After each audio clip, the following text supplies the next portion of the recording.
The morning my life ended began as routinely as any other. For 7 years, 3 months, and 16 days, I had toiled on the third shift at Manufactorum Terres. The precise tally of those days mattered profoundly to every worker, not from any expectation of reward or recognition, but because these cold, hard numbers were the only things that lent shape to the formless, grinding blur of our existence. Each one of those 7 years, 3 months, and 16 days had been spent standing at Station 47, mindlessly feeding raw plastile into the voracious maw of the pattern generator Kappa 9. It was a ritual as immutable as the turning of the hive, waking precisely at the 19th hour, swallowing the bland ration paste, walking the exact 14 minutes to the factory floor, then standing, feeding, and listening to the machine's incessant grinding song. The factory itself was a monstrous edifice, stretching beyond the horizon in both directions, a true cathedral of industry where 10,000 souls performed their daily genuflection to the machine god. Overhead pipes hissed, spitting steam in unpredictable bursts, their erratic percussion perfectly mirroring our synchronized movements below. The air, thick and cloying, carried the metallic tang of shavings and the recycled breath of countless lungs. My hands, long past any semblance of softness, had grown calloused and numb from the constant handling of rough plastile sheets, while my spine had gradually conformed to the slight, perpetual hunch required to work comfortably at my assigned station height. Station 47 was situated squarely in the middle of production line Alpha 7, a sea of identical workstations manned by equally indistinguishable workers. To my left labored Jorik, a scrawny man whose nervous habit of counting aloud beneath his breath had become as much a fixture of the background as the machine's roar.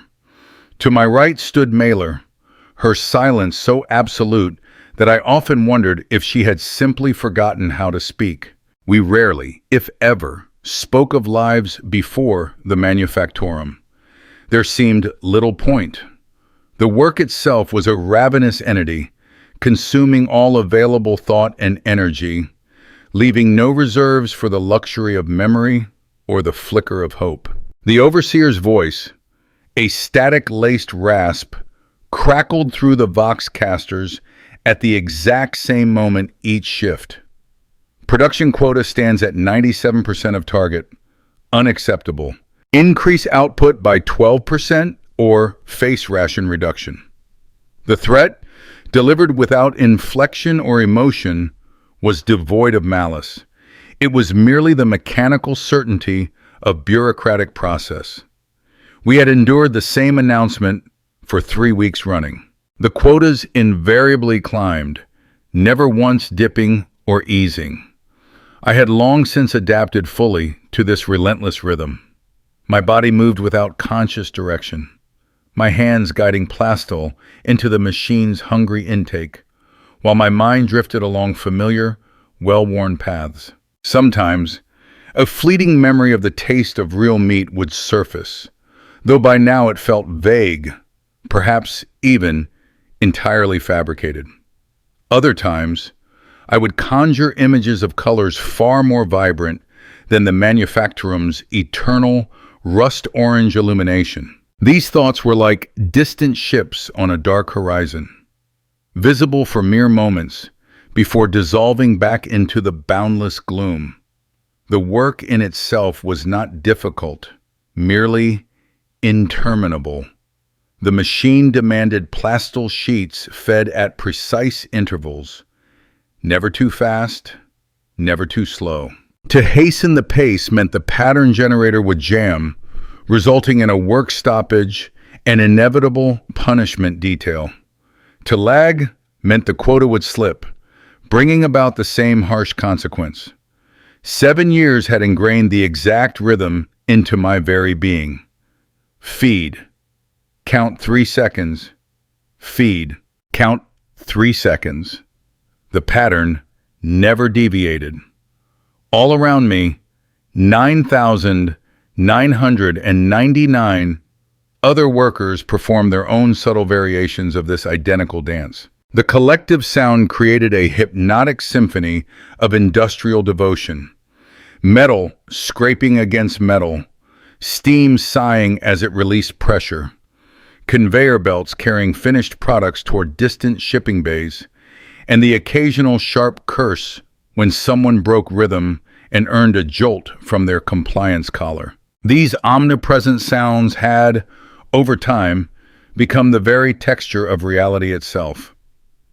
I cannot claim I was unhappy during those years. Happiness seemed a concept belonging to another universe, utterly irrelevant to the stark business of survival. I was fed. I was housed in Worker Barracks Delta 7, Level 3, Cell 941. I possessed regulation coveralls, regulation boots, and regulation identification tags. My existence, though confined, had structure and an unquestionable purpose. The Imperium, as the daily prayer consistently reminded us, provided. And in return, we rendered our labor gladly. This prayer, broadcast through every Vox speaker in the vast facility, came at the midpoint of each shift. 10,000 voices would then join in a mechanical, resonant recitation. Blessed is the machine, for it serves the emperor. Blessed is the worker, for we serve the machine. Blessed is our service, for through toil comes redemption. The words, through endless repetition, had been worn smooth, shedding their original meaning, but acquiring the deep-seated comfort of ingrained routine. I spoke them without thought, as naturally as breathing. My cell within the worker barracks measured a sparse 2 meters by 3 meters. It contained nothing more than a sleeping cot, a small storage compartment, and a waste receptacle. The unpainted rockcrete walls bore the dark, indelible stains of decades of human habitation. A single lumen strip offered sparse illumination only when needed. I was privileged enough to share this cell with no one, a rare luxury earned through years of perfect compliance and an unblemished production record. Most workers were crammed into groups of 3 or 4. Solitude, in the depths of the underhive, was a fiercely guarded indulgence. The food, though monotonous, was adequate. Ration paste provided the necessary calories and nutrients, its flavor subtly altered weekly with different chemical additives. Monday brought the essence of artificial fruit. Tuesday, a synthetic meat flavor. Wednesday through Sunday cycled through variations so subtle they were virtually indistinguishable. Over time, I had grown to prefer the unflavored base paste, finding the ersatz tastes more unsettling than simple blandness. The paste itself originated from colossal vats, diligently tended by dedicated nutrition servitors, and dispensed through automated feeding stations scattered throughout the vast complex. Recreation time, a precious 2 hours per cycle, was a period most workers spent in communal areas, engaged in simple games with worn cards or dice crudely fashioned from scrap metal. Some gathered to listen as the more educated among them read from approved texts, usually technical manuals or devotional literature. I, however, preferred to retreat to my solitary cell and lie perfectly still, simply listening to the omnipresent sounds of the hive settling around us. Even in the deepest recesses of the industrial sector, life stubbornly continued its ancient patterns. Rats scurried through unseen wall spaces. Water dripped rhythmically from corroded pipes. Distant machinery hummed with a tireless, unceasing purpose. Sleep came easily in those days. Sheer physical exhaustion guaranteed rest, and the utter darkness of the barracks offered a profound, if temporary, peace. Dreams, when they came, were simple, uncomplicated things. Sometimes, I would walk through vast, open spaces, far larger than the Manufactorum, beneath skies I had never actually seen, but somehow instinctively remembered. Other times, faces would appear, people whose names and relationships had been swallowed by time, but whose presence still brought a faint, comforting warmth. These dreams invariably faded quickly upon waking, leaving only the ephemeral impression of something missed, but not truly mourned. After 7 years, the routine had achieved a state of perfect, unassailable precision. I knew exactly how many steps separated my cell from the factory floor. I knew which corridors the maintenance servitors followed on their predictable schedules, allowing for convenient avoidance. I knew the optimal timing for visiting the washing facilities to circumvent the inevitable crowds. Every single aspect of existence had been reduced to efficient, predictable patterns that minimize friction and maximize the energy available for work. Change in such a place seemed an absolute impossibility. The Manufactorum had stood for centuries before my arrival and would continue to stand for centuries after my eventual departure, whenever that might come. Workers who grew too old or infirm were quietly transferred to other, unspecified duties, though no one ever spoke of where they went or what ultimately became of them. New workers arrived with ceaseless regularity to fill empty stations. Usually young individuals from the upper levels who had, in some capacity, failed to secure more desirable positions. They learned the relentless rhythm quickly, or they simply vanished. I had no conceivable reason to expect that anything would ever deviate from this established order. The Imperium was a vast, incomprehensible entity, and my minuscule place within it was smaller than a single grain of sand. I was merely a worker at Station 47 on production line Alpha 7 in Manufactorum Tours of Hive Tours, on a world whose very name I had long since forgotten. My entire universe comprised the factory, the barracks, and the connecting corridors. This reality felt not just acceptable, but utterly natural. The morning everything fractured began with the familiar, ritualistic awakening. The harsh, penetrating tone of the shift klaxon sliced through my sleep at precisely the 19th hour. I rose instantly, a response drilled into my muscles through years of unthinking repetition.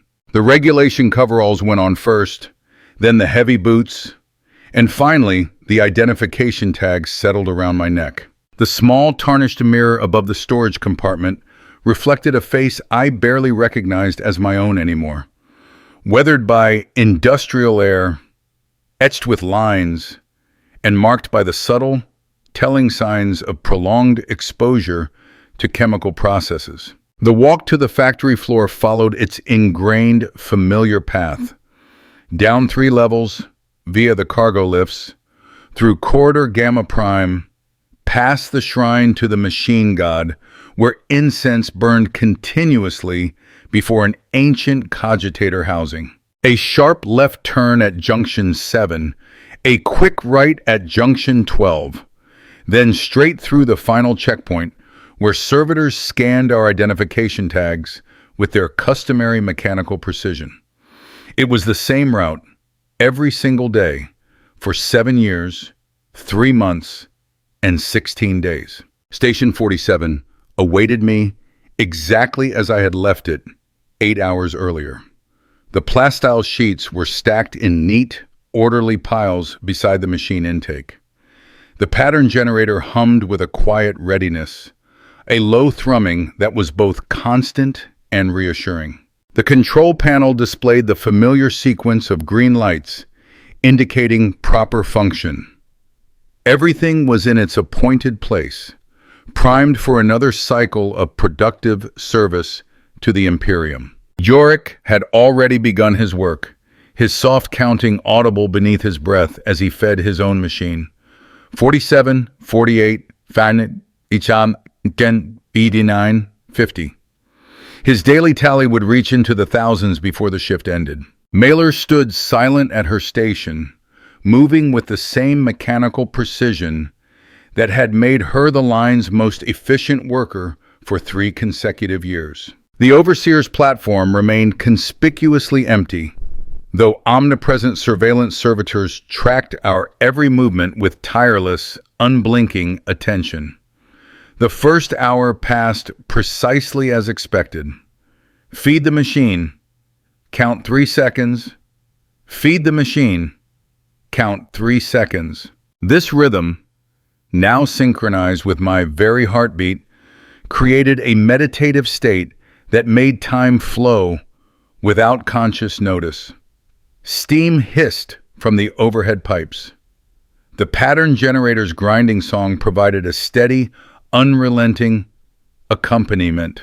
The familiar dull ache began to build in my lower back, a reliable signal that my body was settling into the day's arduous work. It was during the second hour that the disruption began. The sound came first, piercing the factory's constant din like a discordant note in a familiar symphony. Marching feet, perfectly synchronized, moved with a military precision utterly alien to corridors designed for industrial traffic. The sound grew steadily closer, accompanied by voices barking orders in the clipped, authoritative tones of command. Workers, for the first time in living memory, began to look up from their stations, their rhythms broken.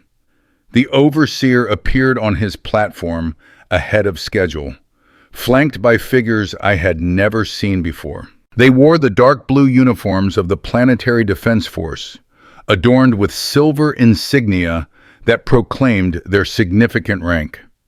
Their very presence transformed the vast factory floor into something alien, something profoundly threatening. Workers who had stood confidently at their stations for years suddenly seemed small and vulnerable, shrinking under the harsh new light. The Vox speakers crackled with an announcement that would, in an instant, reshape everything. Attention, all workers. By decree of the planetary governor, and in accordance with Imperial military conscription protocols, the following individuals will report immediately to Processing Station Alpha for induction into military service. Names began to echo through the vast, echoing space. Each one struck like a physical blow, severing another soul from the familiar, if grim, safety of industrial routine. Workers stepped away from their machines as their names were called, moving with the same mechanical obedience they had previously shown to production quotas, but their faces now bore a new expression, a terrifying blend of fear and confusion, coupled with the dawning, terrible understanding that their small, predictable world was irrevocably ending. Yorick Elen, Station 46, Alpha 7. The thin man beside me stopped counting mid-number, his mouth falling open in a silent gasp of surprise. For 7 years, his voice had provided a constant, obsessive background noise, marking time with tireless precision. Now, an unnatural silence replaced his familiar litany. Mailer Korth, Station 48, Alpha 7. The quiet woman to my right recoiled from her machine, her perfect efficiency suddenly rendered meaningless. In 3 years, I had never once heard her speak, but now she whispered something too soft, too broken to understand. The list continued, an endless roll call of names from every section, every level of skill and experience. Workers who had served for decades stood alongside those who had arrived only months before. The selection followed no discernible pattern I could identify. Not age, not performance record, not health status. The choices seemed utterly random, governed by needs and calculations far beyond my comprehension. Marcus Kellyan, Station 47, Alpha 7. The sound of my own name struck me with the force of a revelation. After 7 years, 3 months, and 16 days of invisible existence, I had finally been singled out for notice. The machine at Station 47, my constant companion, suddenly seemed foreign, as if I had never laid eyes on it before. The plastile sheets I had been about to feed into its maw transformed into relics from another, suddenly distant life. I stepped back from the station, instinctively following the example of those who had been called before me. The movement itself felt fundamentally wrong, a violation of natural law. For years, I had stood in this exact spot, performing this exact function. Now I was walking away, and the terrible weight of the thought that someone else would eventually take my place was a burden I could not fully comprehend. Processing Station Alpha occupied a section of the factory complex I had never before seen. The stunned workers were herded through corridors that led away from the production floor, past administrative offices where bureaucrats meticulously managed the endless paperwork of industrial efficiency. Here, the walls were painted a regulation green instead of the familiar rust orange, and the air carried different, sharper scents: cleaning solutions, ink, and unmistakably, fear. The processing station itself was a large utilitarian room filled with cold metal tables and an array of scanning equipment. PDF officers moved between these tables with practiced, efficient indifference, conducting examinations that reduced human beings to mere lists of capabilities and deficiencies. Height, weight, a basic health assessment, literacy level, mechanical aptitude. Each measurement was recorded with the same dispassionate precision used for inventory management. I found myself assigned to Table 17, overseen by a woman whose uniform identified her as Sergeant Major Vex. Her face bore the weathered, unyielding look of someone who had processed thousands of conscripts over countless years. She spoke without ever looking up from her data slate, asking questions in a flat, monotone voice that expected immediate and unquestioning compliance. Full name? Marcus Kellyan. Age? I had to pause to think for a moment. Time in the Manufactorum was measured by shifts and quotas, not by birthdays or anniversaries. 28 standard years. Previous military service? None. Specialized skills?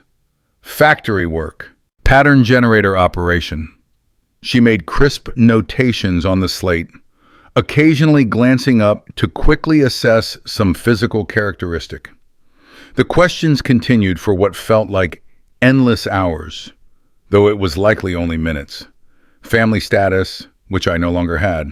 Educational background, which was minimal. Health issues, which were few. Each answer, each data point, relentlessly narrowed the possibilities of what would become of me. The medical examination followed immediately. A servitor, equipped with an array of scanning devices, conducted tests I did not understand, measuring responses to stimuli and recording data on organs and systems I could not see. The entire process was as impersonal as all imperial bureaucracy, reducing individuals to mere component parts that could be cataloged and utilized. Physically suitable for standard infantry service, the servitor announced in its mechanical, droning voice. Recommended assignment, frontline combat unit, siege warfare specialization. The words at that moment meant nothing to me. I had certainly heard of the Imperial Guard from propaganda broadcasts and recruitment posters, but the stark reality of military service existed in a realm utterly separate from the monotonous world of factory work. The examination continued with tests of basic knowledge and reaction time, all conducted with the same efficient indifference. All around me, other workers were undergoing identical processing. Some were declared unsuitable for combat roles and were assigned to support functions. Others were marked for specialized training in technical fields. A fortunate few were rejected entirely for health reasons and returned to their stations with visible, almost dizzying relief. The vast majority, like myself, were channeled relentlessly toward the great, insatiable machine of imperial warfare. The entire process took less than 4 hours. 4 hours to utterly dismantle a life that had taken 7 years to meticulously build, to redirect a human being from industrial production to military service. The efficiency was, in its own grim way, remarkable. A testament to the Imperium's chilling ability to mobilize resources when necessity demanded. Individual preferences and personal attachments were merely irrelevant obstacles to be efficiently processed away. By the end of the processing, we were no longer workers. We had been transformed into conscripts, assigned identification numbers, and basic classification codes that would determine our immediate future. I was now conscript 4,471,892 Delta Infantry classification, pending assignment. The name Marcus Kellian still remained, but it felt like something that belonged to someone else entirely. The final stage of processing involved the issuance of basic military equipment. A rough cloth bag containing regulation undergarments, a water bottle, a small eating kit, and a thin, cheaply printed booklet titled Basic Military Doctrine for New Conscripts. Its pages, printed on paper that smudged easily, contained information about military hierarchy, basic orders, and simple diagrams of proper standing positions. We were also given new identification tags to replace our old worker badges. These new tags were noticeably heavier, forged from a different metal, and stamped with our conscript numbers and basic service information. They felt foreign, cold against my skin, hanging around my neck, a constant, undeniable reminder that my old identity had been officially terminated. The officer in charge of final processing was a captain whose name I never learned. He addressed our group with the practiced, weary efficiency of someone who had delivered the same speech countless times before. "You are now property of the Imperial Guard," he announced, his voice devoid of warmth. "Your previous lives are ended. Your service begins immediately. You will be transported to Training Facility Gamma for basic combat preparation, after which you will be assigned to active units based on military necessity. Questions will not be answered. Compliance is expected, and it will be enforced." The speech lasted less than 2 minutes. 2 minutes to explain that everything familiar had been stripped away and replaced with obligations I did not understand. We stood in rigid formation, 53 former workers now irrevocably transformed into military resources, waiting for instructions that would determine whether we lived or died. The transport arrived within an hour, a massive ground vehicle designed to carry troops efficiently rather than comfortably, with hard bench seating along both sides and no windows. Its engine produced a deep, continuous rumbling that made conversation difficult, which seemed, in fact, to be its precise purpose. Conscripts were not expected to discuss their dire situation or form relationships that might interfere with military discipline. I found a seat near the front of the vehicle, squeezed between a young man who had worked in the upper hive's atmospheric processing systems and an older woman whose scarred hands suggested a lifetime spent with dangerous machinery. Neither spoke during the journey, and I found myself equally disinclined to conversation. The stark reality of what had happened required time to process, and words seemed utterly inadequate to the task. The Manufactorum gradually disappeared behind us as the transport steadily climbed toward the upper levels of the hive. Through the small, heavily grated vision port near the driver's compartment, I caught fleeting glimpses of sections I had never seen before. Residential areas where families lived in actual houses rather than barrack cells. Commercial districts where goods were sold rather than produced. Administrative zones where the complex, labyrinthine business of governing a hive city took place. The sight of these places created an unexpected emotion within me, not quite longing because I had never desired to live differently, but something more akin to recognition. A profound understanding that other ways of existence were possible, and that I had never been offered the chance to explore them. For 7 years, I had stoically accepted that factory work represented the natural order of my life. Now, seeing these alternatives, that prior acceptance felt like a kind of blindness. The journey to Training Facility Gamma consumed 6 grueling hours.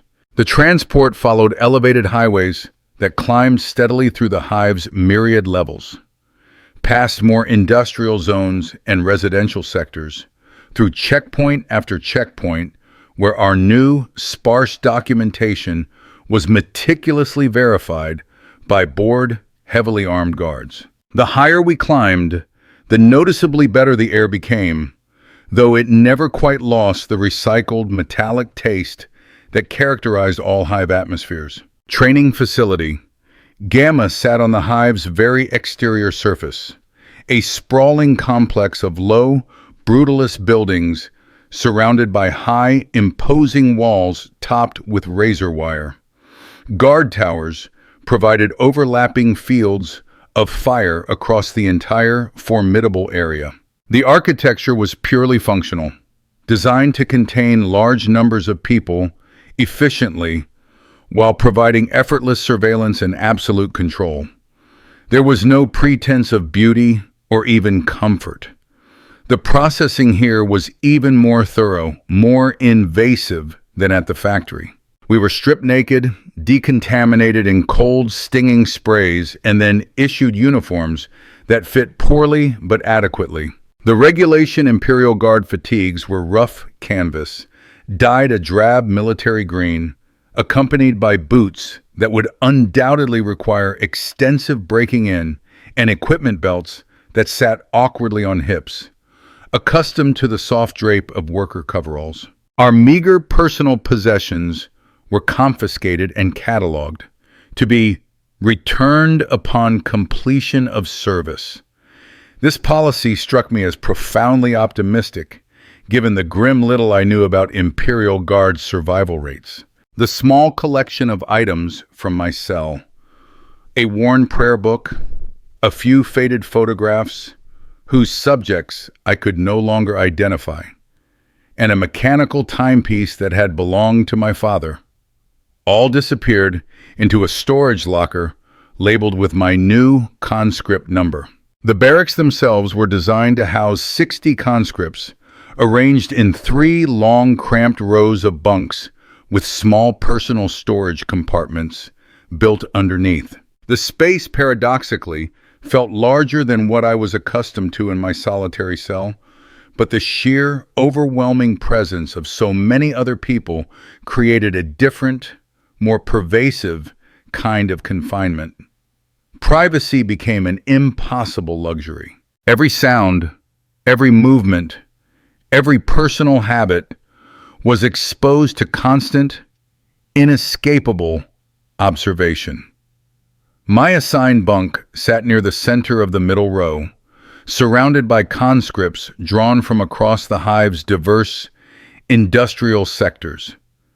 The man in the bunk above me had worked in water reclamation. The woman across the aisle had maintained air circulation systems, To my left was a former food processing worker whose unexpected knowledge of nutrition would prove invaluable in the weeks to come. We were a living cross-section of the hive's productive capacity, now ruthlessly redirected toward destruction.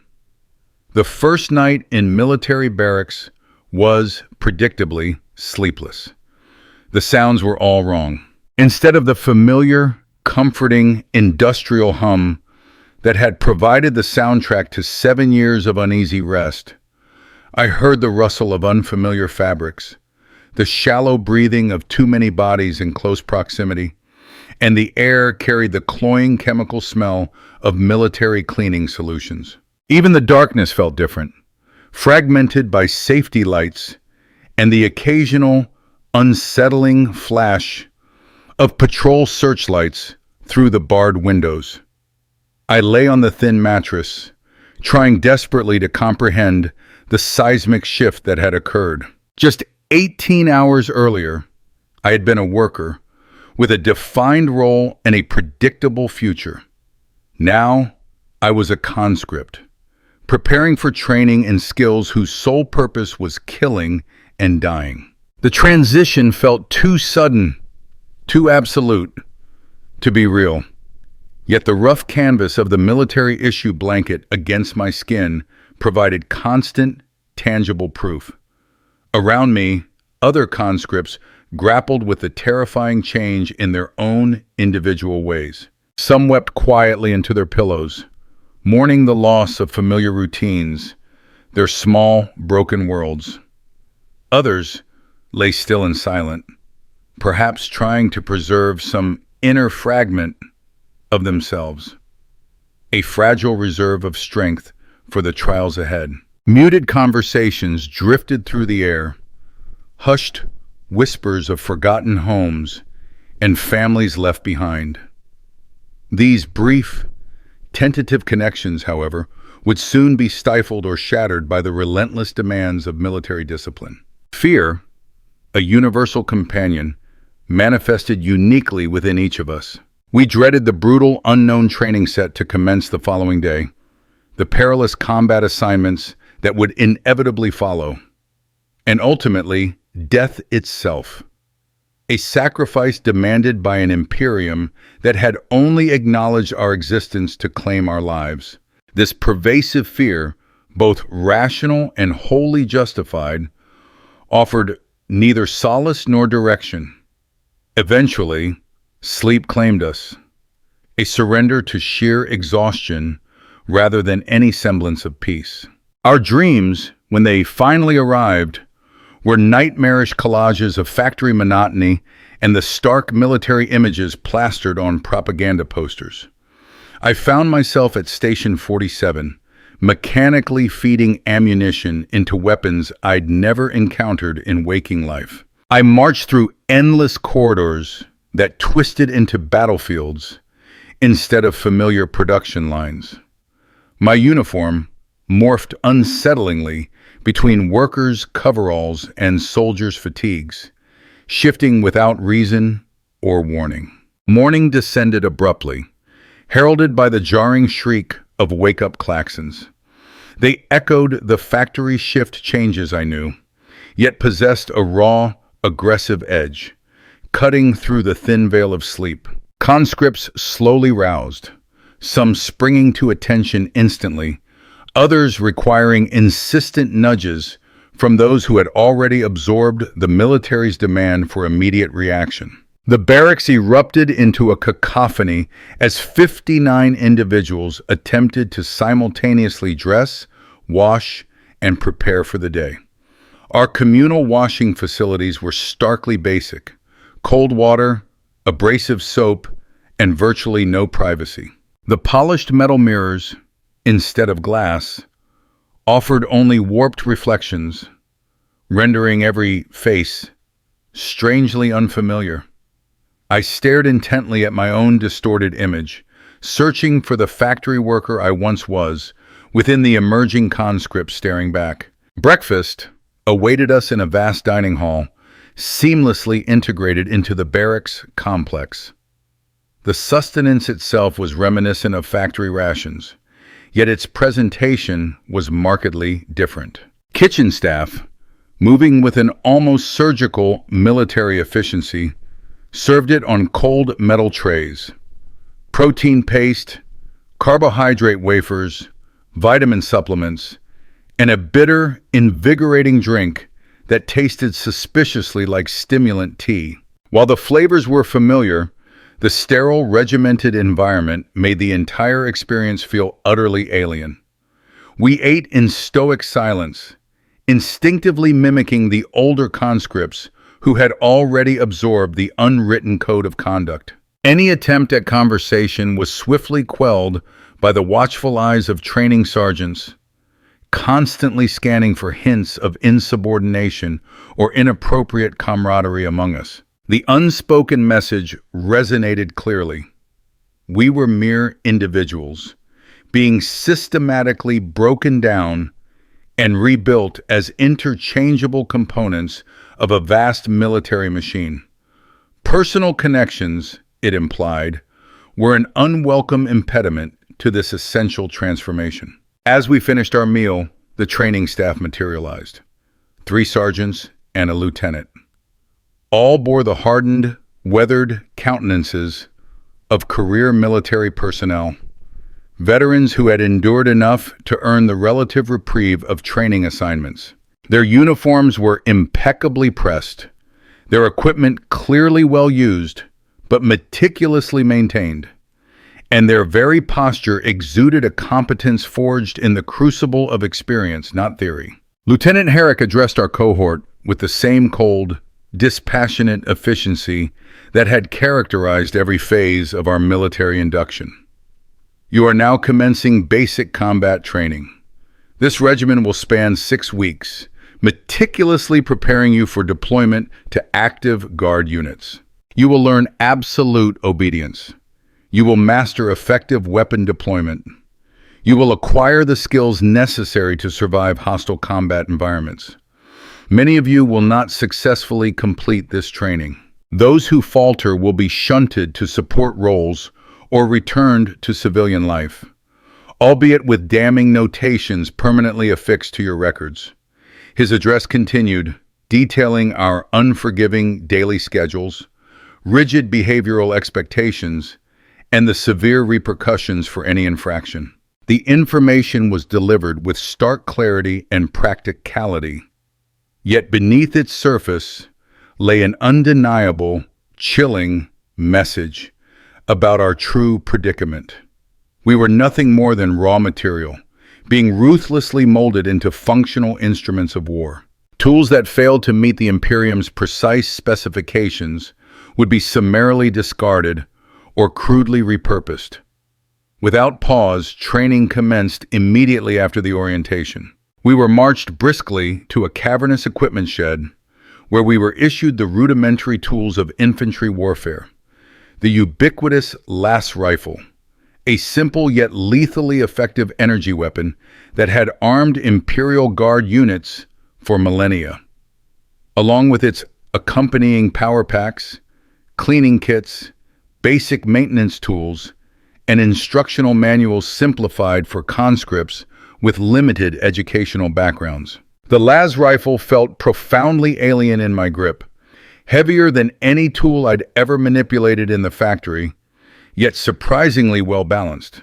Its weight distributed to facilitate swift aiming and firing. Though clearly well used, the weapon was meticulously maintained, bearing the faint marks of previous service while remaining entirely functional. Near the stock, a small metal plate revealed scratched inscriptions, perhaps names or faded unit identifications, legacies of prior owners. Sergeant Vex, the very woman who had processed my induction at the factory, now oversaw our basic weapons instruction. With a practiced competence born of years, she demonstrated proper handling, intricate loading procedures, stringent safety protocols, and essential maintenance. Her explanations were direct, practical, and devoid of technical jargon, focusing solely on the weapon's operational functionality. This las rifle will keep you alive if you maintain it properly and use it correctly, she asserted, field stripping the weapon with astonishing speed and precision. It will kill you if you treat it carelessly or disregard established procedures. The choice is entirely yours, and you will live or die by its consequences. Our initial day of weapons training was dedicated wholly to handling and upkeep. We meticulously learned to fully disassemble the las rifle, scrupulously clean each component, identify any signs of wear or damage, and then reassemble it into perfect working order. This exacting process demanded keen attention to detail and considerable manual dexterity, skills that, unexpectedly, transferred quite well from my factory experience. I found the training strangely familiar. Much like operating the pattern generator, maintaining a las rifle required rigid adherence to a precise sequence of actions. Feed, count 3 seconds. Feed, count 3 seconds. Disassemble, clean, inspect, reassemble. The cadence was distinct, yet the fundamental principle of disciplined, repetitive action remained constant. Other facets of our training, however, proved considerably more arduous. Physical conditioning had been largely irrelevant to factory work, requiring little beyond the stamina to stand for prolonged shifts and manage moderate lifting. Military training, in stark contrast, demanded an entirely different spectrum of capabilities: sustained running, agile climbing, hauling heavy loads across vast distances, and maintaining peak physical performance under relentless stress. The training complex boasted intricate obstacle courses meticulously engineered to simulate authentic combat environments, formidable barriers to surmount, treacherous trenches to navigate, and sections of broken ground demanding precise foot placement. We spent countless hours each day relentlessly traversing these courses, initially individually to master the techniques, then in groups to cultivate teamwork and cohesive coordination. My body resisted, adapting sluggishly to these brutal new demands. Muscles, perfectly adequate for factory labor, proved woefully insufficient for military rigors. Familiar calluses were now joined by raw, unfamiliar ones in unexpected places. The chronic ache in my lower back was superseded by searing pains in my shoulders, legs, and joints, areas never before tested by such prolonged, extreme physical exertion. My fellow conscripts adapted at varying paces. Those with backgrounds in manual labor quickly acclimated to the conditioning. Conversely, workers from the upper hives, particularly those from clerical and administrative sectors, visibly struggled with even the most basic fitness standards. A handful were eventually shunted to support roles, their nascent military careers abruptly rerouted before they had even truly begun. Unable to meet the minimum physical thresholds, the second week marked the onset of direct combat training. We immersed ourselves in the fundamental tactics of infantry warfare, learning synchronized unit movement, the effective utilization of cover, and seamless fire coordination with fellow squad members. The instruction remained resolutely practical, entirely eschewing theory in favor of techniques designed to ensure our survival just long enough to be deemed useful, rather than imparting a grand understanding of military strategy.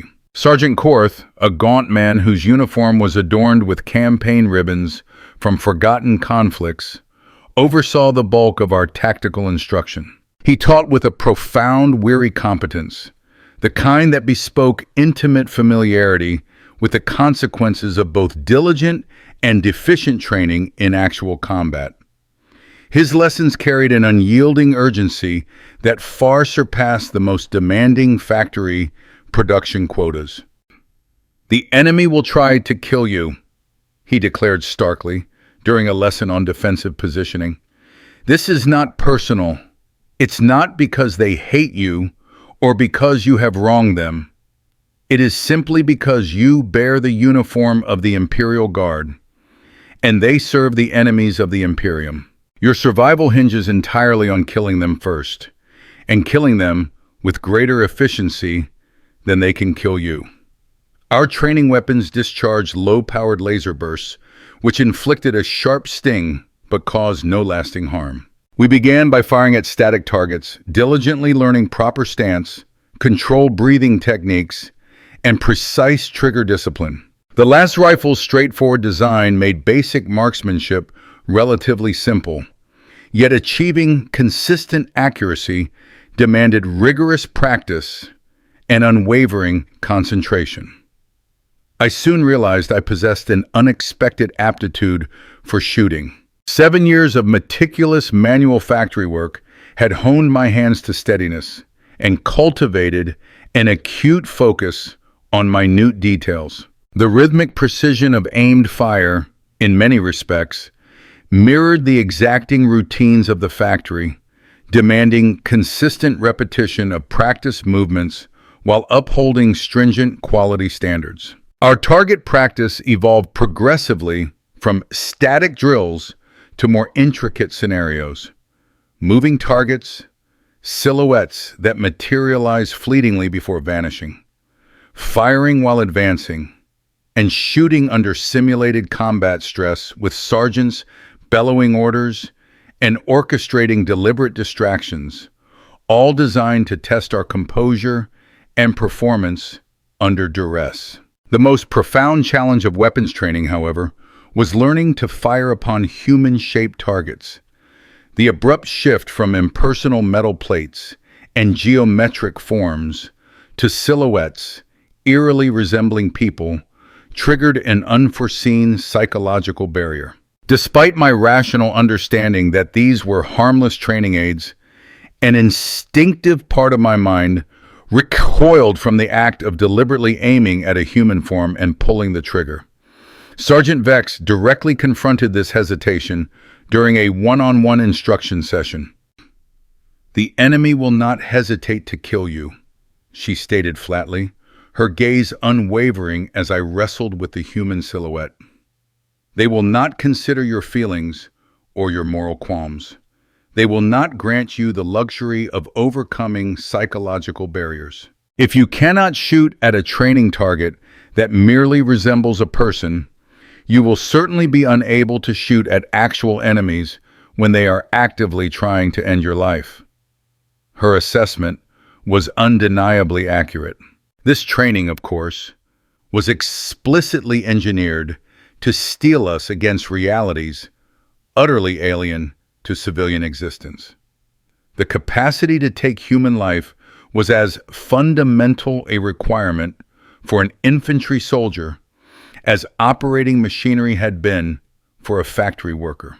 Any lingering moral implications were rendered utterly irrelevant by the stark imperative of immediate survival. I eventually learned to engage human-shaped targets by meticulously divorcing technical execution from emotional response, reducing the act to a series of mechanical steps: sight alignment, precise breathing control, a clean trigger squeeze. The target transformed in my mind from a representation of a person into a mere problem to be solved. This chilling mental compartmentalization felt fundamentally wrong, yet it was an indispensable adaptation for the successful completion of my training. The third week saw the initiation of group tactics training. We were rigorously organized into squads, each comprising 10 conscripts with temporary squad leaders designated based on their performance during individual instruction. My own squad was a microcosm of Imperial society, drawing workers from diverse hive sectors, a deliberate mix of backgrounds and capabilities reflecting the Guard's strategy of recruiting across the Imperium. Coordinated squad movement proved far more intricate than individual combat techniques. We drilled relentlessly on advancing while maintaining mutual support, synchronizing our fire to suppress enemy strongholds, and evacuating wounded squad members to safety amidst ongoing combat operations. The training scenarios escalated in complexity, relentlessly forcing us to apply a multitude of skills simultaneously, often under crushing time pressure. Communication rapidly emerged as one of the most critically important proficiencies. Infantry warfare demanded constant, precise coordination among squad members with vital information, enemy positions, ammunition status, casualty reports, and tactical shifts, needing to be relayed swiftly and accurately throughout the unit. We practiced utilizing Vox equipment, intricate hand signals, and concise verbal commands until communication became a fluid, automatic reflex rather than a conscious effort. The Voxcasters, while superficially similar to those used in the factory for orders and announcements, were military-grade, engineered for robust two-way communication and unparalleled battlefield durability. Mastering proper Vox protocol was paramount for survival. Misunderstood or delayed transmissions could precipitate disastrous friendly fire incidents or catastrophic tactical failures, ultimately costing lives. Our squad leader was conscript Yelena Voss, a former atmospheric systems supervisor whose inherent leadership experience from civilian life seamlessly transitioned into her military responsibilities. She possessed an uncanny ability to make rapid, decisive judgments under pressure and articulate them with absolute clarity to the rest of the squad. Under her astute guidance, our disparate collection of individuals slowly began to coalesce and function as a truly cohesive unit. The fourth week ushered in the introduction of heavier weapons and specialized equipment. Certain conscripts demonstrated a natural aptitude for crew-served armaments, such as heavy bolters or mortars, while others were singled out for specialized training in demolitions or sophisticated communications gear. These emerging specializations would ultimately dictate our final assignments and profoundly influence our probabilities of survival in varied combat scenarios. I, however, was designated to remain with standard infantry equipment, armed with a las rifle and basic combat gear. This was the most ubiquitous assignment, a reflection of both my performance scores and the Imperial Guard's perennial need for reliable riflemen capable of executing standard infantry missions. While specialized roles held undeniable importance, the unyielding backbone of Imperial military might remain the individual soldier, equipped with fundamental weapons and the rigorous training to wield them with deadly efficacy. Equipment maintenance became a paramount focus during this phase.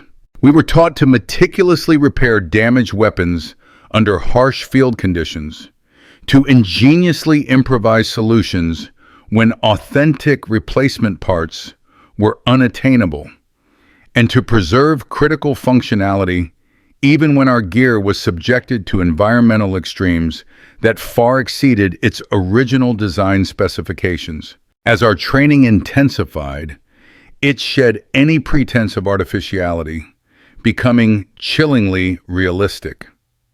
Live fire exercises, employing actual ammunition, superseded the earlier training lasers. Combat scenarios now incorporated simulated casualties, compelling us to persist with our missions even while tending to wounded squad members. Deliberate sleep deprivation and meager rations were systematically employed to induce a pervasive stress, closely mirroring actual combat conditions. During one especially grueling exercise, we were tasked with assaulting a heavily fortified position, weighed down by full equipment loads and operating on critically minimal sleep.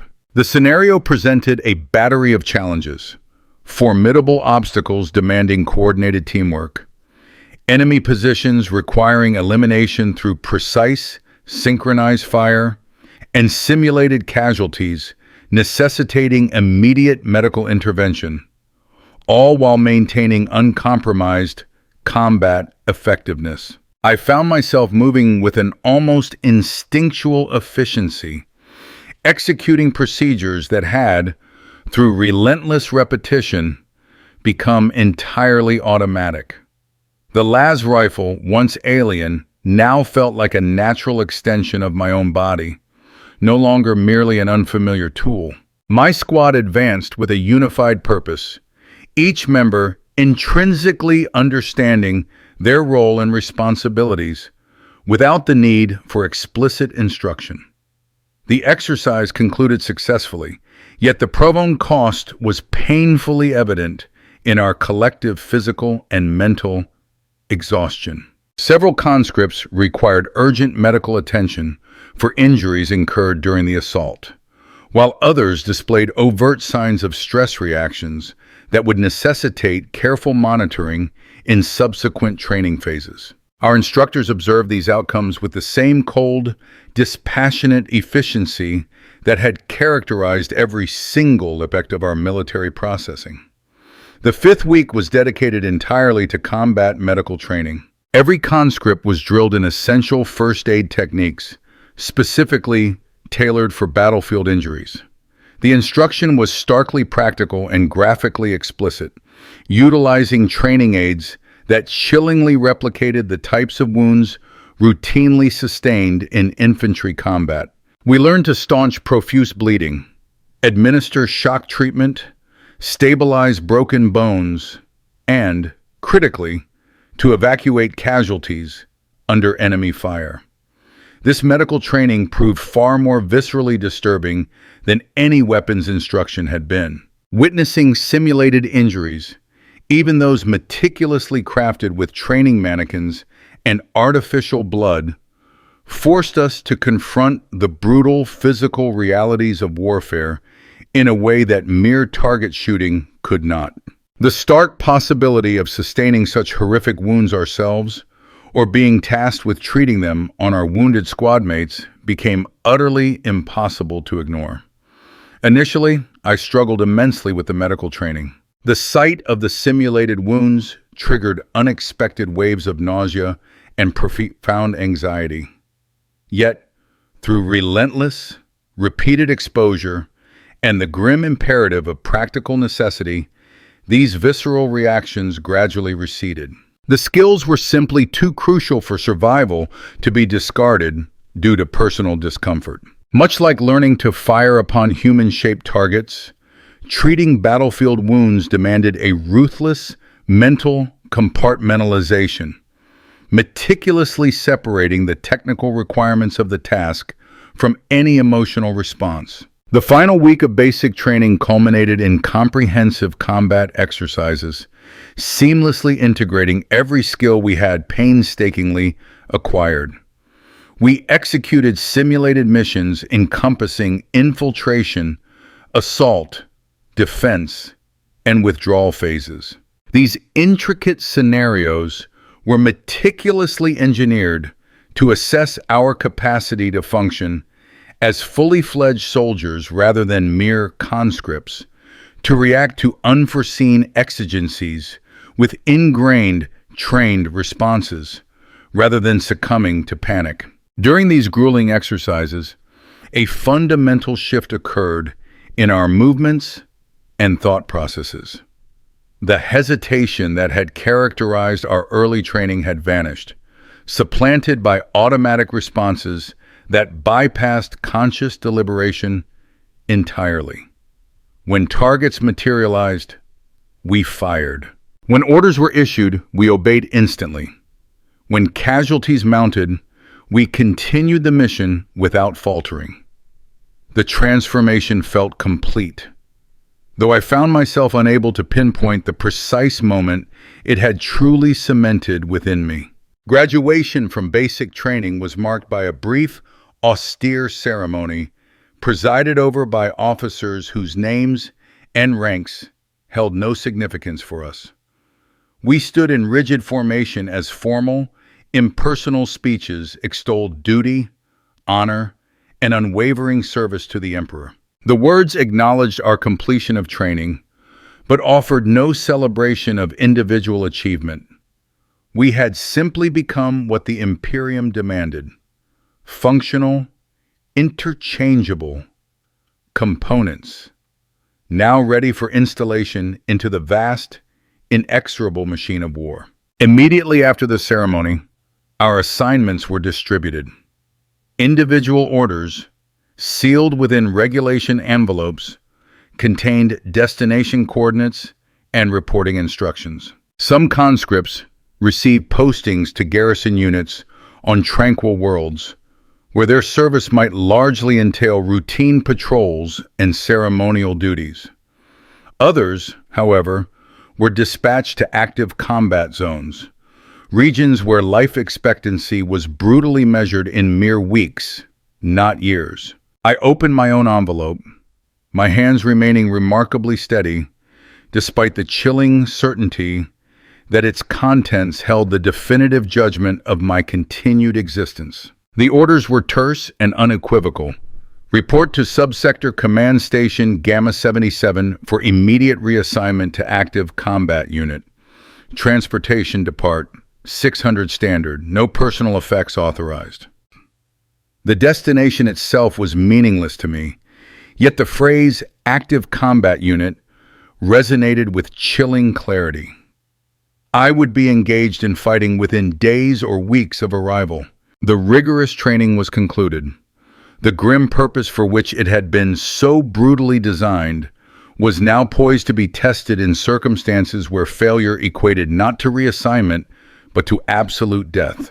That final night within the confines of the training facility, I lay upon the now familiar bunk, attempting to reconcile the profound transformation of the preceding 6 weeks. The factory worker who had once toiled at Station 47 felt like a phantom from another lifetime, a distant persona whose concerns and routines belonged to an entirely different universe. The conscript slated to board the transport tomorrow was a figure I recognized, yet one I could not entirely comprehend.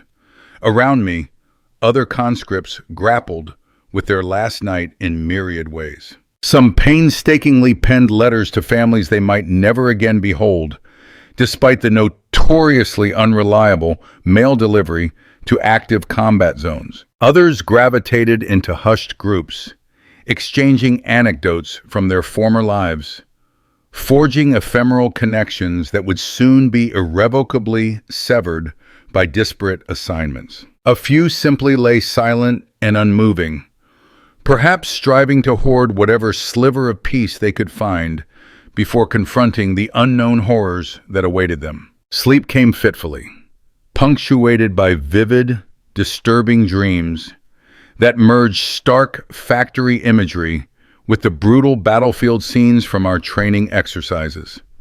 I stood at Station 47, mechanically feeding ammunition into weapons that fired themselves with chilling autonomy. I marched through endless corridors that twisted inexplicably into trenches overflowing with bodies. My uniforms shifted with nightmarish fluidity, oscillating between workers' coveralls and burial shrouds without logic or explanation. Precisely at 0600, the transport materialized, a monolithic vessel engineered to ferry troops across vast interplanetary distances in cramped yet functional conditions. Its interior was a study in brutal efficiency over comfort, dominated by rows of austere acceleration couches and minimal storage for any personal effects. Most of our gear, issued at the training facility, would travel separately to our ultimate destinations.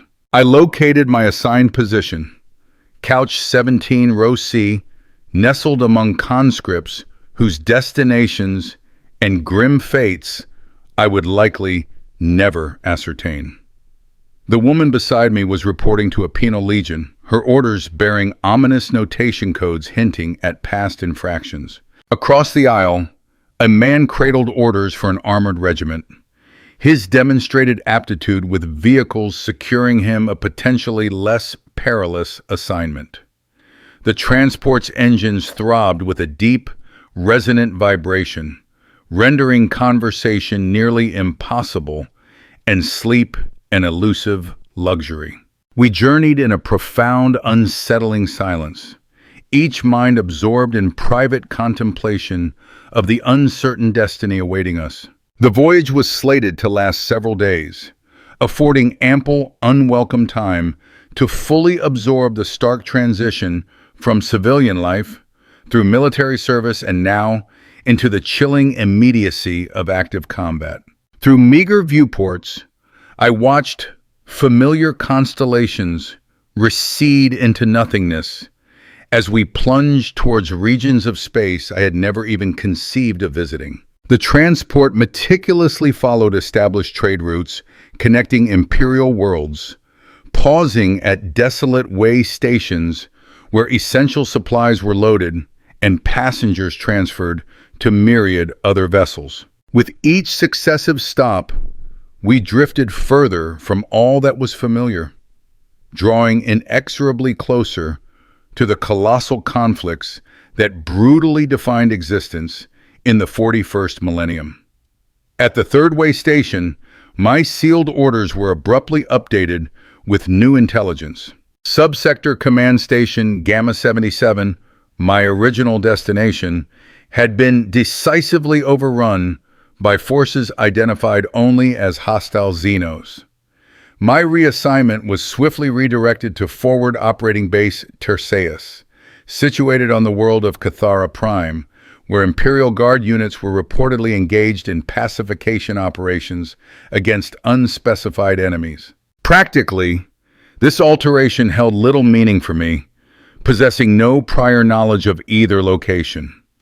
Yet, the chillingly casual manner in which such a major strategic disaster was communicated underscored the terrifying normalcy of these reversals. Entire worlds, it implied, could fall while transport ships were merely in transit, their passenger manifests arbitrarily redirected to wherever surviving Imperial forces were most desperately in need of reinforcement. The final harrowing leg of our journey was completed aboard a military cargo hauler, a vessel designed purely for function, utterly devoid of any pretense of comfort or morale considerations. We were, quite literally, cargo, delivered to where we were needed, and the efficiency of that delivery was the sole metric that held any importance. Forward Operating Base TERS commanded a strategic plateau on Cathara Prime's northern continent, affording unimpeded fields of fire in every direction. The installation, though temporary, was substantial, a complex of prefabricated structures designed for rapid deployment and swift dismantling as tactical imperatives shifted. Imperial Guard units rotated through the base in a ceaseless flow, dictated by operational demands, creating a constant eddy of arriving and departing forces. I was officially assigned to 2nd Platoon, Alpha Company, of the 43rd Cadian Infantry Regiment. The unit designation itself held little meaning for me, yet the palpable pride with which the other soldiers uttered its name spoke volumes of a distinguished service history. The 43rd, I would learn, had engaged in conflicts across the entire subsector, accruing numerous battle honors, proudly displayed within the unit's command post. My designated squad leader was Sergeant Corvain, a grizzled veteran whose deeply scarred face and missing left eye served as grim testaments to extensive combat experience. He meticulously scrutinized my training records, his focused attention suggesting an innate understanding of how to preserve new recruits long enough for them to evolve into effective contributors to the unit's operational capacity. "Factory worker," he observed, his voice raspy as he scanned my file. "Good. You grasp machinery and the importance of following procedures. Combat, after all, is just machinery with different moving parts. And these procedures are designed to keep you breathing long enough to learn the job. The squad comprised 12 soldiers, including myself as the most recent replacement. The others had served together for varying durations, from several months to over 2 years, forging deep bonds through shared perils and an undeniable mutual dependence. I was the newcomer. As an outsider, I was an unknown quantity, my performance the sole determinant of whether I would be truly accepted or merely tolerated within the squad. Combat operations wasted no time commencing. The enemy on Cathara Prime was vaguely described as local insurgent forces with potential Xenos support, a description that offered precious little useful intelligence regarding their true capabilities or underlying intentions. Our standing mission was clear: conduct systematic patrol sweeps through suspected enemy territories, meticulously identifying hostile positions and ruthlessly eliminating any resistance encountered. My first patrol was slated for the very morning following my arrival. Sergeant Corvain, a man of few words, offered a terse tactical overview as we meticulously prepared our gear and conducted final weapons checks. Our assigned area of operations spanned roughly 20 kilometers of treacherous, broken terrain, where reconnaissance units had previously reported enemy concentrations. Our core objective was to confirm the enemy's presence and engage any targets of opportunity that presented themselves. I checked my laser gun with the ingrained automatic precision that 6 weeks of relentless training had etched into my muscle memory. Clean, loaded, safety engaged, spare power packs secured in their designated positions. The weapon now felt like an extension of myself, a familiar tool whose operation was as instinctual as drawing breath. The rest of my equipment, field pack, water supplies, medical kit, entrenching tool, and various other specialized items, was equally familiar. Their purposes drilled into my consciousness until they became second nature.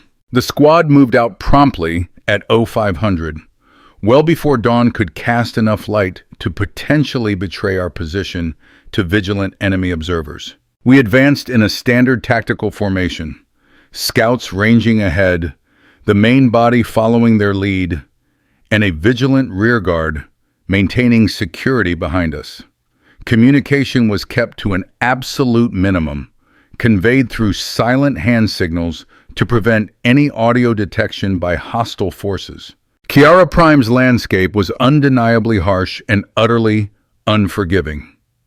Jagged, rocky outcroppings provided welcome cover, but in turn funneled our movement along predictably narrow routes. Vegetation was sparse, offering little in the way of meaningful concealment. This unforgiving terrain inherently favored defenders, allowing them to establish entrenched positions with expansive fields of fire, while simultaneously forcing any attackers to advance across exposed, open ground.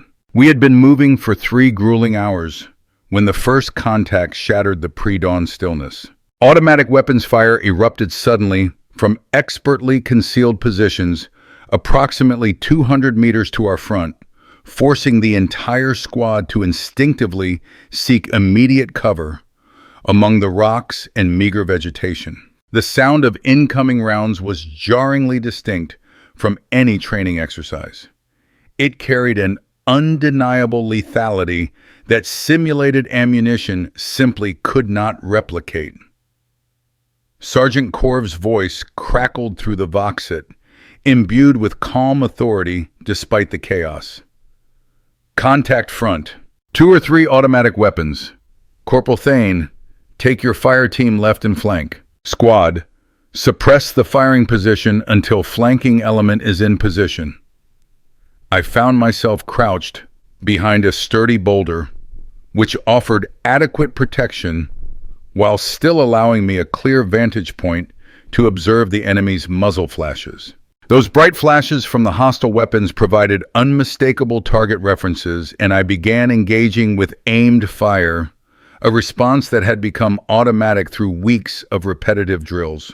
The Lazafil bucked against my shoulder with each shot, sending focused energy toward enemies I could not yet clearly discern.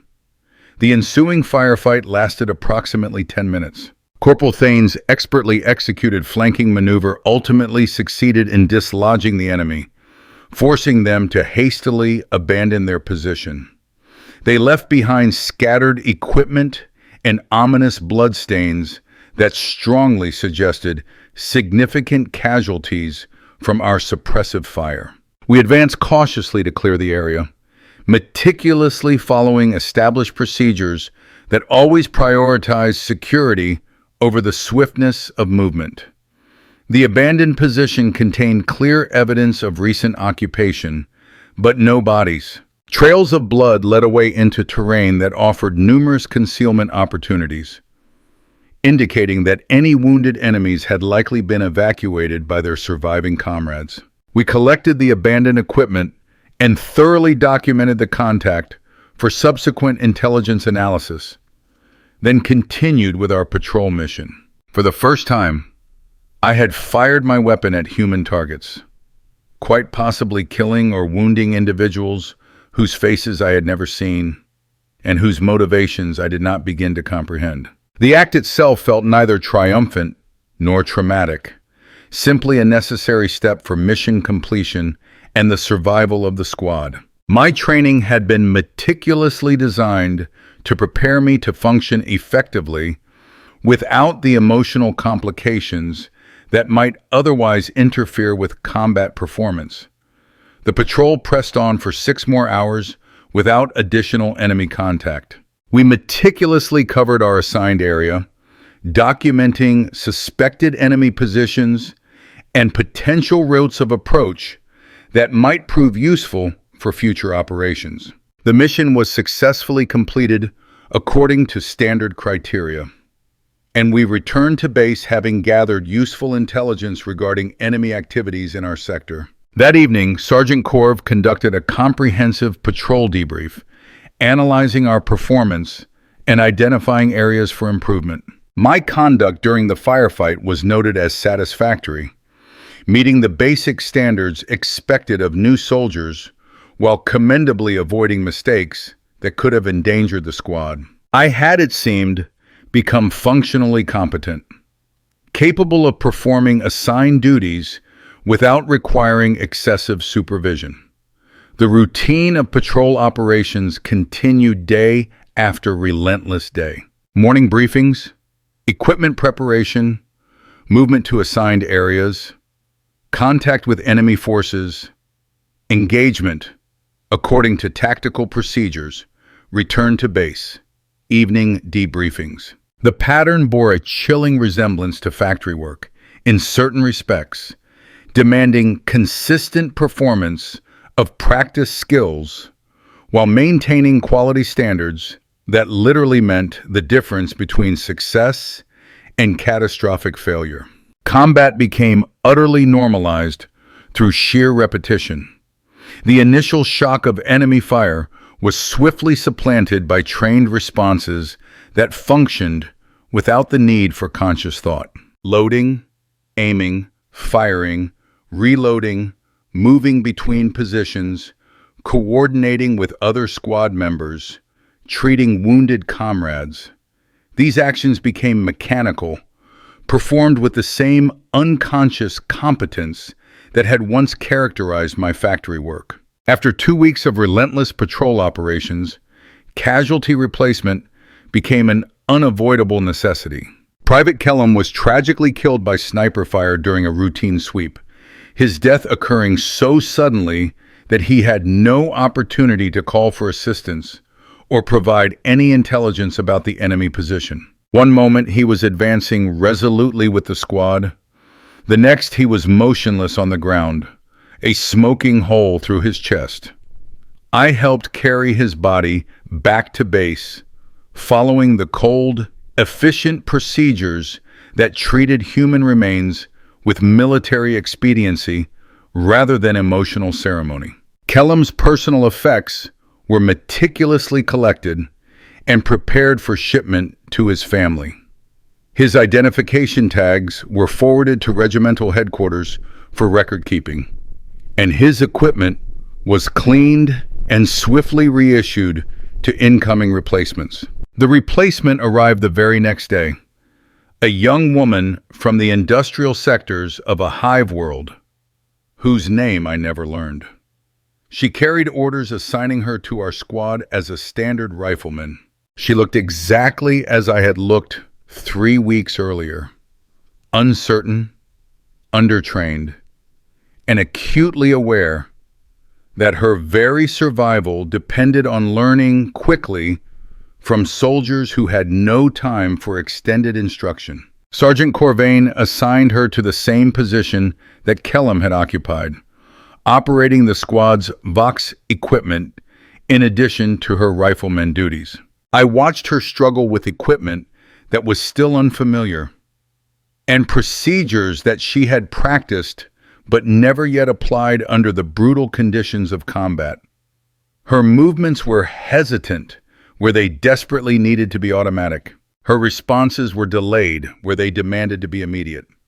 During her very first patrol, she nearly compromised our position by inadvertently activating the Vox transmitter at the wrong frequency, creating electronic noise that could have been detected by enemy monitoring equipment. The mistake was corrected quickly, but it served as a stark reminder that new soldiers remained inherent vulnerabilities until they gained the hard-won experience that could only be acquired through sheer survival. She was killed during her second week with the squad. An improvised explosive device detonated during a routine movement, sending a shower of shrapnel through her torso that caused massive internal trauma. She lived long enough for me to apply the field medical training I possessed, but the wounds were far beyond treatment with the limited resources available. She died asking for her mother, whose face she would never see again. Another replacement arrived the following day. The cycle continued with mechanical precision, reducing individual deaths to mere administrative inconveniences. Soldiers died. New soldiers arrived. Operations continued without interruption. The war consumed human beings at a steady, insatiable rate, demanding constant replenishment from training facilities that processed civilians into disposable military resources. I began to understand that survival was largely a matter of random chance. Skill and training certainly provided some advantage, but ultimately, death came indiscriminately to careful soldiers and careless ones, to experienced veterans and fresh replacements, to heroes and cowards alike. The enemy's weapons did not discriminate based on courage or competence. They simply killed whoever happened to be in the wrong place at the precise moment the trigger was pulled. This grim understanding irrevocably changed how I approached combat operations. I continued to meticulously follow procedures and maintain equipment standards, but I stopped believing that perfect performance would guarantee my survival. The best I could do was function effectively as an integrated part of the squad, while simultaneously accepting that each patrol might very well be my last. The war on Cathara Prime continued without resolution or any clear progress. Territory changed hands with monotonous regularity, Imperial forces advancing during some operations and then withdrawing during others. Concepts like victory and defeat became utterly meaningless, replaced by the simple, brutal requirement to continue fighting until ordered otherwise, or until death itself made continuation impossible. Supply shipments arrived irregularly, bringing much-needed ammunition, rations, and replacement personnel to maintain unit effectiveness. These shipments also carried news from other fronts, usually grim tidings of defeats, retreats, or entire worlds tragically lost to enemies whose very nature and motivations remained disturbingly unclear. The larger war was simply too vast for individual soldiers to comprehend, and our minuscule role within it was too insignificant to possess any strategic value. After 2 months of relentless combat operations, I received notification that I had been selected for promotion to acting corporal, pending the completion of additional training requirements. The promotion, I knew, was based purely on survival rather than any exceptional performance, as experienced soldiers were becoming scarce enough to be valued regardless of their inherent leadership capabilities. The promotion meant additional responsibilities, but no significant change in my daily routine. I would now lead a fire team of 4 soldiers, coordinating their movement during operations and making tactical decisions that might either keep them alive or get them killed. The authority was limited, but the consequences were absolute.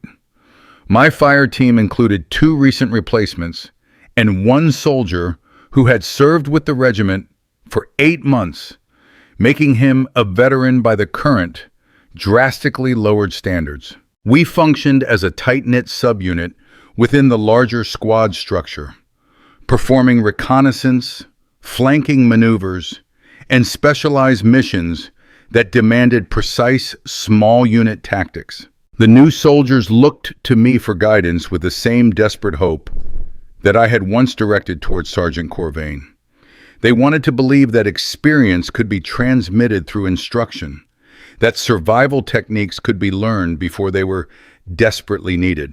I provided what guidance I could, all the while knowing with chilling certainty that nothing I taught them would guarantee their continued existence. The war ground on through seasons that meant absolutely nothing to soldiers who lived in dank, underground shelters and fought battles that gained or lost meaningless patches of scorched terrain. Time was now measured solely by patrol cycles and casualty reports rather than calendar dates. The past consisted only of previous firefights. The future extended merely until the next mission briefing. Letters from home arrived occasionally, carrying news from a world that seemed increasingly foreign and utterly irrelevant. The factory where I had once worked was now producing weapons instead of manufactured goods. Workers I had known had been conscripted into other guard units, their fates unknown and probably unknowable. The life I had once lived belonged to someone else entirely. I wrote no letters in return. There was nothing to say that would not be censored by zealous military authorities, and no one remained who would truly understand what I had become. The worker who had stood at Station 47 was dead, replaced by someone whose existence was defined entirely by the brutal requirements of warfare. Winter brought significant changes in enemy tactics and a distressing increase in casualty rates among Imperial forces.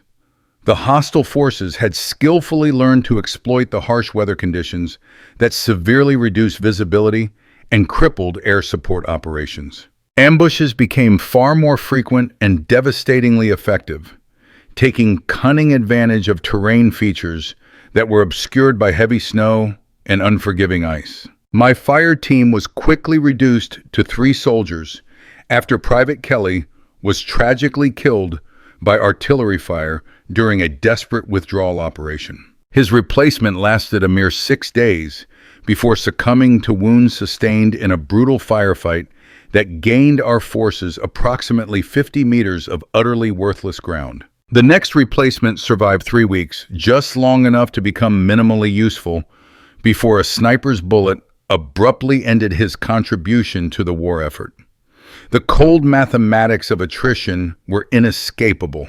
Each operation cost lives that could not be easily replaced, while enemy forces seemed to possess an unlimited ability to replenish their losses. The strategic situation was deteriorating gradually but consistently, with Imperial forces desperately maintaining their positions through increasingly desperate defensive measures. Orders arrived in late winter, directing our company to participate in a major offensive operation designed to finally break enemy resistance in our operational sector. The attack would be colossal, involving multiple guard regiments supported by formidable armored units and devastating airstrikes, representing the largest Imperial operation on Kithara Prime in over a year. The offensive preparations were intensive, including detailed briefings about enemy positions, meticulous study of terrain features, intricate coordination with supporting units, and final, painstaking equipment inspections.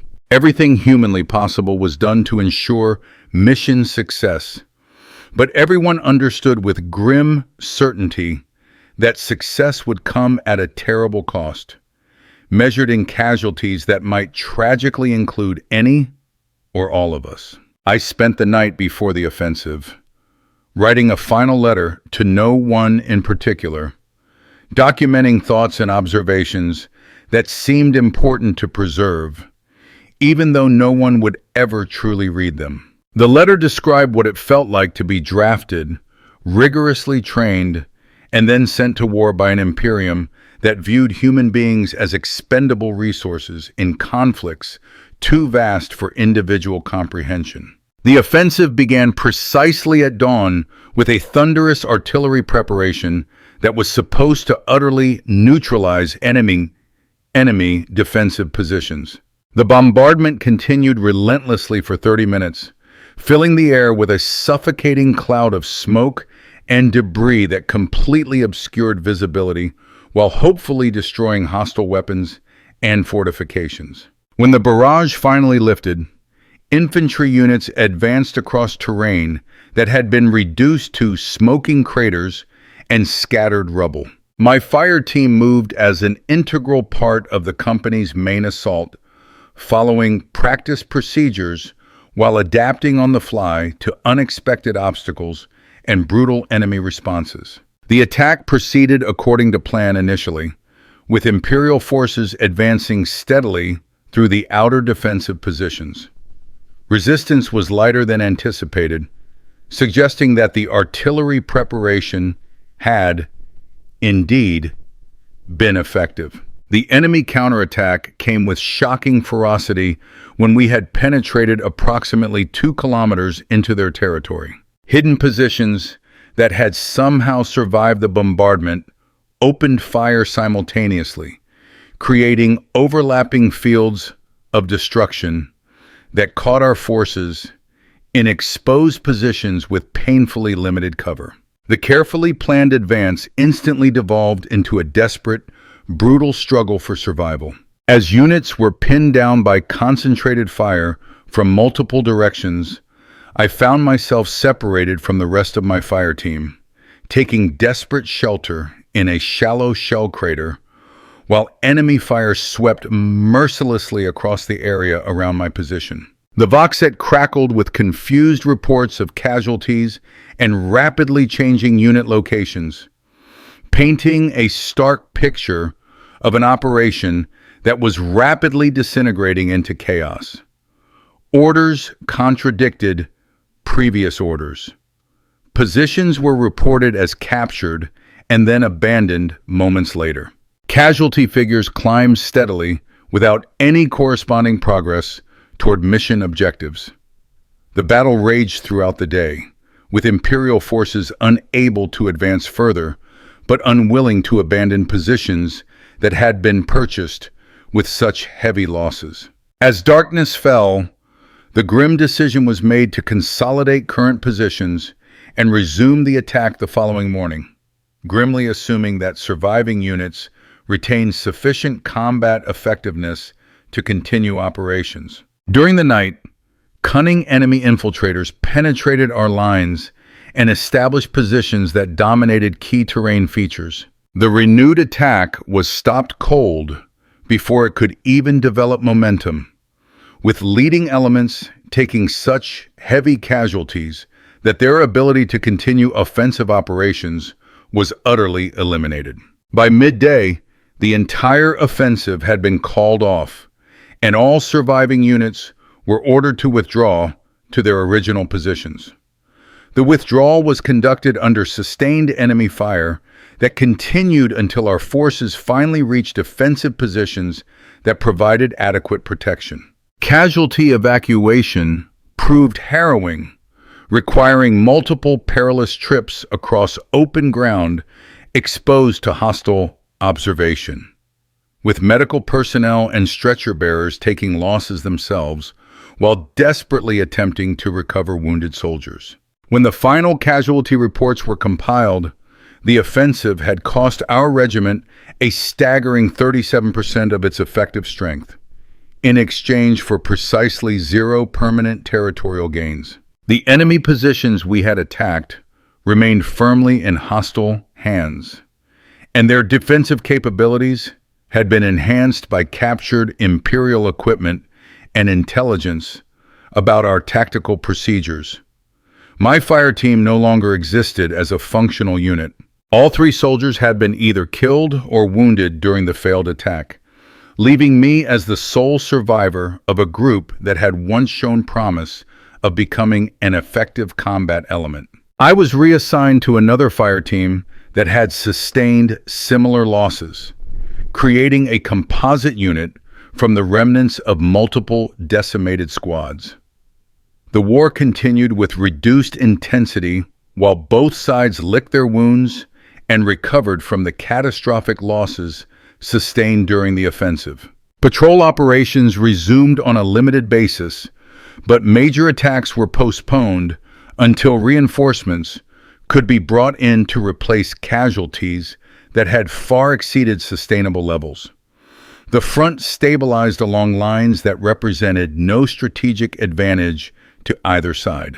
Mail delivery resumed sporadically, bringing news from home that seemed increasingly irrelevant to soldiers whose entire existence was circumscribed solely by immediate survival requirements. The factory where I had once worked had been converted entirely to military production, its workers now manufacturing ammunition for weapons like the one I carried. The irony was noted, but not dwelt upon. I began to realize with a chilling clarity that the war would continue indefinitely, consuming soldiers at a rate that required constant replacement while achieving no resolution that would ever justify the expenditure of human resources. We were mere components in a colossal machine whose sole purpose was its own perpetual operation, rather than any external objective. This understanding brought neither despair nor acceptance, only a kind of hollow recognition that this was the brutal reality of existence in the 41st millennium. The Imperium required warfare to maintain its very cohesion, and warfare, in turn, required soldiers to maintain its brutal intensity. Individual lives were merely fuel for a fire that had burned for 10 millennia and would continue burning long after everyone currently alive had been consumed. Spring brought with it new offensive preparations and a fresh wave of conscripts to replace the winter casualties. The replacement soldiers looked exactly as I had looked a year earlier, uncertain, undertrained, and desperately hoping that experience could be acquired without fatal mistakes. I provided what guidance I could, all the while knowing with absolute certainty that most of them would be dead within weeks. The cycle continued with mechanical inevitability. Training transformed civilians into soldiers. Combat transformed soldiers into casualties. New civilians were conscripted to replace the losses. The machinery of warfare operated with perfect, horrifying efficiency, converting human potential into strategic objectives that remained eternally out of reach. I no longer remembered what Marcus Kelly, the factory worker, had hoped for or feared. That person belonged to a different lifetime, one that had ended the day his name was called during conscription processing. The soldier who remained carried the same name, but none of the same concerns or aspirations. The next offensive was scheduled for early summer, when weather conditions would favor mechanized operations and extensive air support. Intelligence reports suggested that enemy forces had been reinforced during the winter months. But Imperial Command remained stubbornly confident that superior firepower would ultimately overcome any defensive advantages. We prepared for the attack with the same thoroughness that had marked the previous failed offensive. Equipment was meticulously cleaned and tested. Tactics were reviewed and rehearsed ad nauseum. Coordination with supporting units was established and repeatedly verified. Everything possible was done to ensure mission success. Yet everyone understood that success would demand profound sacrifices that might include their own lives. The night before the attack, I lay awake in my shelter, listening to the pervasive sounds of an entire army preparing for battle. Weapons being loaded, equipment being secured, soldiers whispering fervent prayers to the emperor or to ancient gods whose names were forbidden but not forgotten. The sounds were familiar now, as much a part of my environment as the rhythmic factory machines had once been.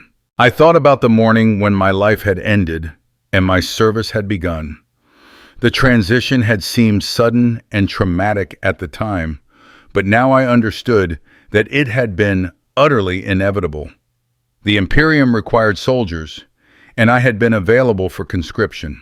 My previous life had merely been preparation for this moment, when individual existence would be offered up to serve needs too vast for personal comprehension. The attack would come at dawn. Some of us would survive to fight again. Others would join the countless dead who had preceded us into Imperial service. The war would continue regardless of individual outcomes, relentlessly consuming new conscripts who were already being processed in training facilities across the galaxy. I checked my lasgun one final time, ensuring that it was ready for whatever the morning would bring.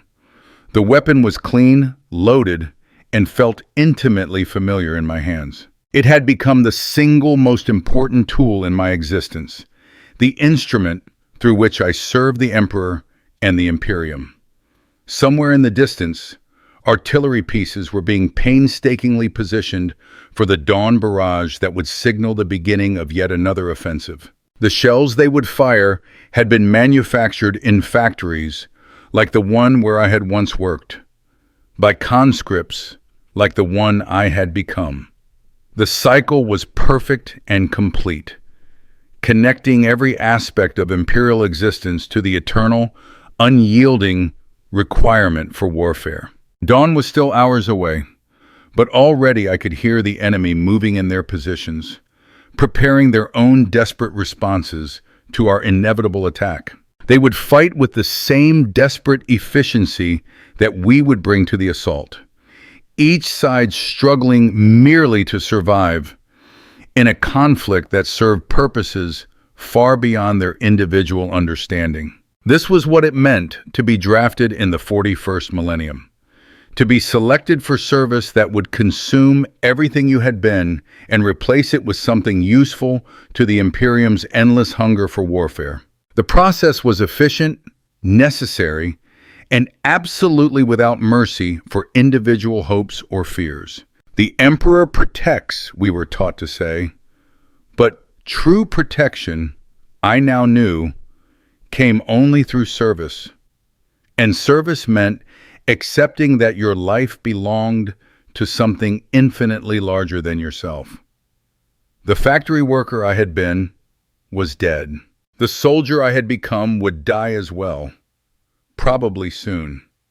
But the Imperium would endure, fed by an endless stream of conscripts who would learn what I had learned and accept what I had accepted. In the profound darkness before dawn, listening to the ominous sounds of approaching battle, I finally understood what I had become. Not a person with hopes and dreams, but a function within a relentless system that converted human lives into strategic outcomes.